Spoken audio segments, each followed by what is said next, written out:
Albert Einstein once said, everybody's a genius. But if you judge a fish by its ability to climb a tree, it will live its whole life believing that it is stupid.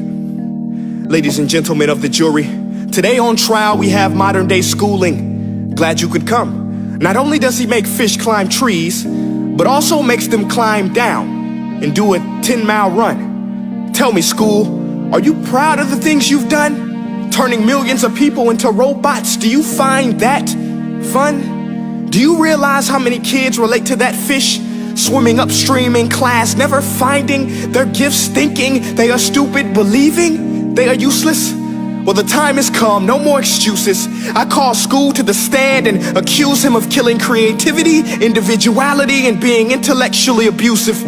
He's an ancient institution that has outlived his usage. So, Your Honor, this concludes my opening statement, and if I may present the evidence of my case, I will prove it. Proceed. Exhibit A. Here's a modern day phone. Recognize it? Here's a phone from 150 years ago. Big difference, right? Stay with me. Here's a car from today, and here's a car from 150 years ago. Big difference, right? Well, get this. Here's a classroom of today, and here's a class we used 150 years ago. Now, ain't that a shame? In literally more than a century, nothing has changed. Yet you claim to prepare students for the future? But with evidence like that, I must ask, do you prepare students for the future or the past?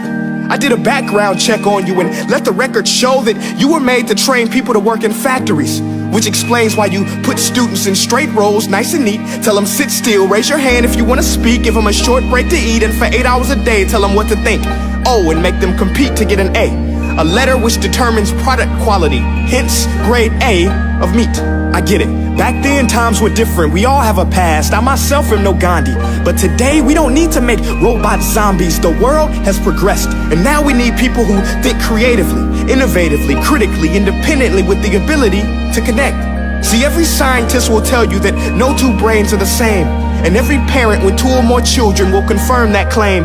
So please explain why you treat students like cookie cutter frames or snapback hats, giving them this one-size-fits-all crap. Watch your language. Sorry, Your Honor, but if a doctor prescribed the exact same medicine to all of his patients, the results will be tragic. So many people would get sick, yet when it comes to school, this is exactly what happens, this educational malpractice, where one teacher stands in front of 20 kids, each one having different strengths, different needs, different gifts, different dreams, and you teach the same thing the same way? That's horrific. Ladies and gentlemen, the defendant should not be acquitted. This may be one of the worst criminal offenses ever to be committed. And let's mention the way you treat your employees. Objection. Overruled. I want to hear this. It's a shame.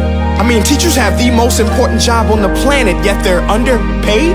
No wonder so many students are short-changed. Let's be honest, teachers should earn just as much as doctors, because a doctor can do heart surgery and save the life of a kid, but a great teacher can reach the heart of that kid and allow him to truly live. See, teachers are heroes that often get blamed, but they're not the problem. They work in a system without many options or rights. Curriculums are created by policymakers, most of which have never taught a day in their life. Just obsessed with standardized tests. They think bubbling in a multiple choice question will determine success. That's outlandish. In fact, these tests are too cruel to be used and should be abandoned, but don't take my word for it. Take Frederick J. Kelly, the man who invented standardized testing, who said, and I quote, "These tests are too cruel to be used and should be abandoned." Ladies and gentlemen of the jury, if we continue down this road, the results will be lethal. I don't have much faith in school, but I do have faith in people. And if we can customize healthcare, cars, and Facebook pages, then it is our duty to do the same for education, to upgrade it, change it, do away with school spirit, because that's useless. Unless we're working to bring the spirit out of each and every student, that should be our task.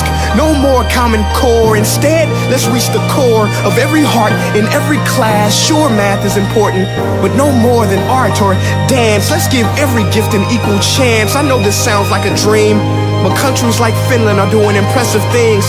They have shorter school days, teachers make a decent wage, homework is non-existent, and they focus on collaboration instead of competition. But here's the kicker, boys and girls.